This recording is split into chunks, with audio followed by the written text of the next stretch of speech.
Today I'll reveal in this video 15 money habits that are keeping you poor. Let's start with number 1. Not having an emergency fund. Unexpected expenses always happen, like the TV stops working, or your car breaks down, or the roof starts leaking. What do you do at that point? You literally tap into a credit card or get a finance loan from the bank. If you do that, you are just compiling debt which comes with interest. So next few years you'll be too busy paying that off. Now you're thinking, how would you create a backup fund? One good way of doing it is take out 10% of your salary, the salary you get weekly or monthly. Just deposit that on a separate savings or transaction account. Go to internet banking, make a scheduled transfer which is going to go out automatically based on your pay cycle. Number 2, getting comfortable with bad debt. You might be thinking that you'll put everything on the credit card, and as soon as the balance due, you'll only be paying the minimum amount that you need to pay based on the statement. You only be paying 2.5% of the balance that you have on the credit card. It's going to take long time, years to pay, and you end up paying so much more. Number 3, impulse purchases or use buy now pay later option. Now, sometimes you're walking on the road and suddenly you saw something through the window and you just loved it. You go inside and literally buy it, though you know for a fact you can't afford it at that point in time. Also, sometimes you go to a shop to buy something and you end up buying 10 other things that you literally don't need. A buy now pay later option, which is also fueling this impulse purchasing habits in people, right? What is this buy now pay later option? It's actually companies like PayPal, or you can get that from Afterpay, or a lot of bank credit cards offering this option as a part of the credit card.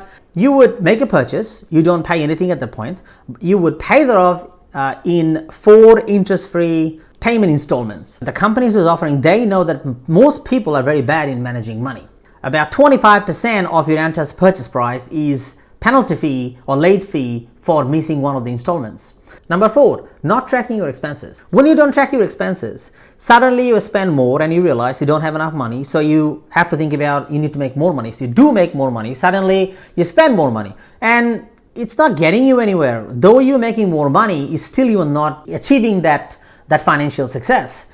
The reason is you are not tracking your expenses. The best way to do that is go through your bank statements that you receive, the credit card statements, periodically. Number 5, not having a clear financial plan. One of the really important reasons that people don't achieve financial success because they don't have a goal to look forward to. It's really important that you make a financial goal that you want to work towards. Now, that could be next house they want to buy, or next investment property you want to invest in, next business that you want to open, let's say a year from now, 2 years from now.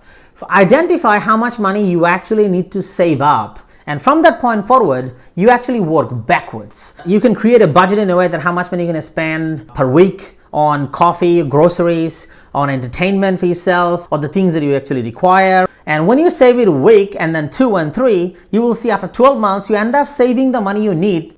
Number 6, focusing purely on savings. Now, I know that we talked about you need to have an emergency fund, but now we're talking about that identify how much money you actually require to have the emergency fund.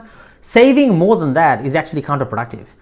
Inflation is roughly about 3% depending on the country you're in. So that means every single year you saved up money actually losing 3% value. So if you save $100,000 in your bank account, so what would happen is next year that $100,000 will value $97,000, and year after you'll lose 3% value again. Number 7, starting late in creating passive incomes. Using your money to make money is extremely crucial for your long-term financial success. I'll give you a couple of examples. Number 1 is obviously real estate. As long as there's population growth, if you invest money in the right real estate, not only you're going to have a massive capital gain after a period of time, also you're going to have a consistent rental income coming towards you. Another option is a very popular one as well, is index funds or ETF. Warren Buffett actually built his entire wealth investing in ETF. ETF is actually using the benefit of compounding interest. Let's say you are starting an index fund with the initial deposit of $1,000. So you're depositing $1,000 every single month for the next 30 years. If you start from the age of 30, when you turn to 60, you will have $1.5 million plus some change sitting in your account. If you start, let's say 10 years later, let's say if you start at the age of 40, if you do the same thing, like $1,000 initial deposit, and then $1,000 every single month for the next 20 years from the age of 40 to 60, when you turn 60, you'll have $593,000. Now you can see that just for the difference for 10 years, starting from the age of 30 versus starting from the age of 40, there is a roughly about $1 million difference. So it's extremely important that you start this passive income strategy as early as you possibly can. Number 8, paying too much in tax. Tax is actually the biggest expense one can make in his life. Here in Australia, if you have $100,000 salary a year, you pay roughly about $25,000 in tax. There are actually legal way to reduce your taxable income and save massive amount of money in tax. If you have an investment property, all the interest that you pay in your mortgage payment is going to reduce your taxable income. All the realtor fees, rates and water, the depreciation that you have on your build, the landlord and building insurances and land tax that you have that investment property is built on, all these expenses are actually going to reduce your taxable income if you operate a business. So a lot of business expenses are actually claimable that is going to reduce your tax. Number 9, neglecting career development. Failing to invest in your education and your career development or you're developing the skill set is gonna stop you to increase your earning potential to make more money. Now, Warren Buffett said the most important investment you can make is investing to yourself. There is a famous book, it's called The 7 Habits of Highly Effective People.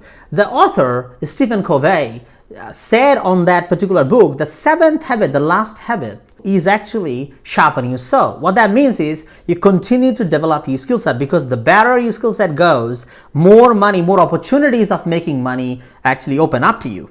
Number 10, not empowering retirement fund. Now I am talking about making extra payment from your pocket on top of what you are getting paid by your employer that will significantly increase the amount of money you're going to get at retirement. Number 11, cutting corners where you shouldn't. A lot of people try to save money, but sometimes some places you shouldn't. You should take the right way. I had a car broke down and I discovered there has a gearbox problem. So I took it to one of the dealership and dealership told me it's going to cost me $3,000 to fix that gearbox. So I thought like, oh my God, that's too much money. Probably the dealer is trying to rip me off. So I just went to a local mechanic and he just patched things up, and then he said he's going to cost me $1,000. I thought, oh my God, I'm saving $2,000. Within a month, it broke down again. So this time I told it to the dealership and they discover that they actually haven't fixed the gearbox because he can't fix that properly. The best way to fix that problem is take it out and put a new gearbox in. So sometimes it's actually good to spend the money you actually need to fix the problem, and cutting corners in this sort of situation is just not the right way. Number 12, living beyond your means. If you want to live a lifestyle that you literally cannot afford at that given time based on your how much money you make, and let's say you want to go for a vacation but you literally don't have the funds to do it, and what do? You either tap into a credit card or take a personal loan. That's another reason that is keeping you poor. Number 13, subscribing to things you don't use. With streaming services or gym membership, a lot of such subscriptions that we all subscribe to that we actually hardly use. You need to look at that how much you actually use it. If you just use it like once or twice every quarter or once or twice maybe in 6 months, that's a complete waste of money. You can always cancel it, and in the future, if you see value that you can actually use it frequently and it's going to give you the value you want, by all means you can subscribe again. Number 14, not creating a maintainable budget. A lot of times you may make a budget that is extremely tight. You can't maintain it in long term. Halfway through you will give up, and then you will double down in expenses that will void all the good work that you put through during the last 6 months. So it's really important that you make a budget that is maintainable. Number 15, paying full price without researching. The freezer stops working or the washing machine just doesn't work anymore, or you need a new TV because your TV is 10 years old. Nowadays you can get all the information online. Spend 5 minutes, just Google it, find out which retail shop is actually giving that particular product at the best price or the best deals. It's only going to take you 5 minutes anyway, and then buy the product from there, and you might just save 20% of the purchase price just spending 5 minutes online. I know what you're thinking. You're thinking you don't have enough time, you don't know what to start from, you think it's too risky. Just start today, and I promise you will get to that financial freedom. If you haven't subscribed yet, please hit that subscribe button and ring that notification bell. Don't forget to explore the description and the clickable links on the screen. Keep watching, and I will see you in the next video.